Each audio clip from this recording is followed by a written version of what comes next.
तो आपको बताते हैं कि आखिरकार ये हमले क्यों हो रहे हैं, क्योंकि डोनाल्ड ट्रंप के ऊपर एक दो नहीं, आप देखिए लगातार जब से वो प्रेसिडेंशियल इलेक्शन में मैदान में उतरे हैं तब से ही वो उनके ऊपर ये हमला हो रहा था। लेकिन हमलावर कौन है? नसीर वेस्ट, उम्र 21 साल है।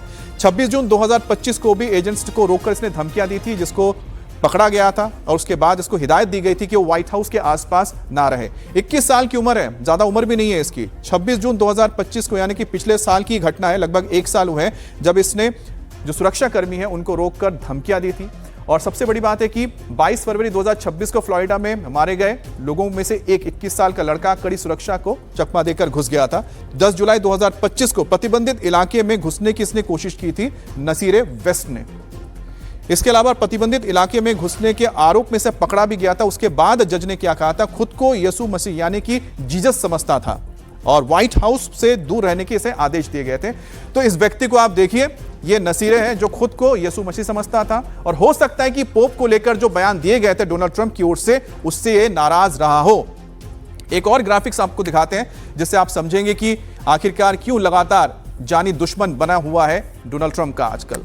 25 अप्रैल 2026 व्हाइट हाउस कॉरेस्पॉन्डेंस डिनर के दिन हमला हुआ था, जिसमें बाल बचे थे सभी मौजूद वहां पर लोग। बॉलरूम तक हमलावर पहुंच गया था। 13 जुलाई 2024 को पेंसिल्वेनिया के बटलर में चुनाव के प्रचार के दौरान हमला हुआ था डोनाल्ड ट्रंप के ऊपर। और आपको याद होगा कि बाल बचे थे, बिल्कुल कान के पास से गोली छूकर निकली थी और उसके बाद वो चुनाव जीत भी गए थे।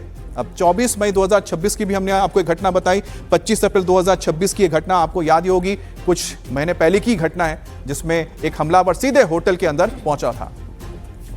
अब देखिए, जान पर मंडरा रहे खतरे और ईरान के साथ तनातनी के बीच ट्रंप ने अपने बेटे की शादी अटेंड नहीं की। ट्रंप ने सबसे बड़े बेटे डोनाल्ड ट्रंप जूनियर की शादी 23 और 24 मई 2026 के वीकेंड पर बहामास में एक प्राइवेट फंक्शन में पूरी हो गई। लेकिन शादी में अमेरिकी राष्ट्रपति डोनाल्ड ट्रंप ने शिरकत नहीं की। ट्रंप ने सोशल मीडिया पर लिखा कि ईरान से बढ़ते तनाव और सरकारी जिम्मेदारियों के चलते उनका व्हाइट हाउस में ही रहना जरूरी है।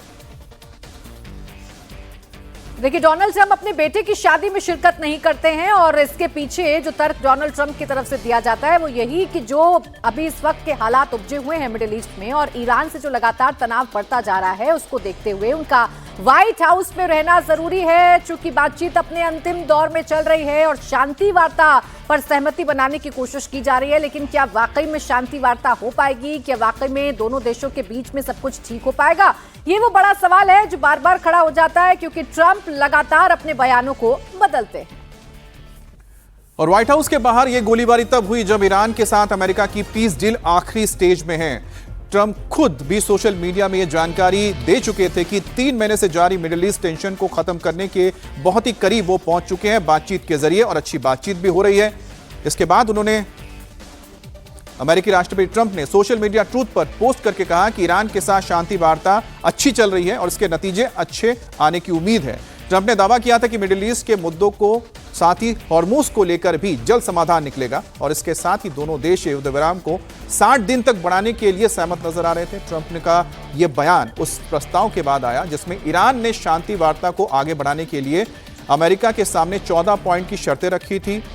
असीम मुनीर गए हुए थे फील्ड मार्शल पाकिस्तान के, और उनको बताया जा रहा है कि यह मसौदा सौंपा गया था। और कल जो फोन पर बातचीत हुई थी उसमें पाकिस्तान के प्रधानमंत्री शहबाज शरीफ से बातचीत नहीं हुई थी, वहां पर बातचीत हुई थी असीम मुनीर के साथ।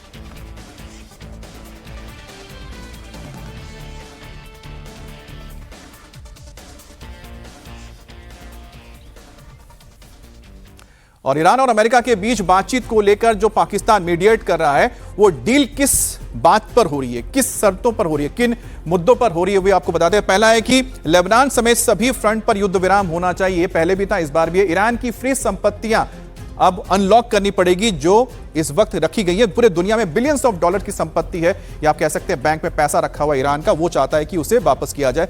लेबनान समेत हम जैसा बता चुके हैं कि चाहे लेबनान हो, चाहे वो हमास के साथ गाजा में हो, ये जो लड़ाई है रोकनी पड़ेगी इजराइल को। ईरान की फ्री संपत्तियों को उसे वापस देना पड़ेगा और समंदर से अमेरिका की नाकेबंदी हटानी पड़ेगी, जिसके चलते इस वक्त ईरान को काफी ज्यादा नुकसान हो रहा है। स्टेट ऑफ हॉर्मुज को खोलने पर भी ये चर्चा हुई है। ईरान के आसपास तैनात अमेरिकी सेनाएं हटानी पड़ेंगी, अब इसको लेकर बहुत संशय है। परमाणु मुद्दे पर डील तैयार करने के लिए 30 दिन का वक्त मांगा गया है कि पहले ये जो पहले आपकी शर्तें रखी गई हैं 1, 2, 3, 4 उसे मानिए। उसके बाद 30 दिन का वक्त होगा जिसमें बैठकर यह तय किया जाएगा कि ईरान के पास जो यूरेनियम रखा हुआ है और जो अमेरिका चाहता है कि न्यूक्लियर प्रोग्राम ईरान बंद कर दे, उस पर 30 दिन तक बैठ के आगे बातचीत होगी।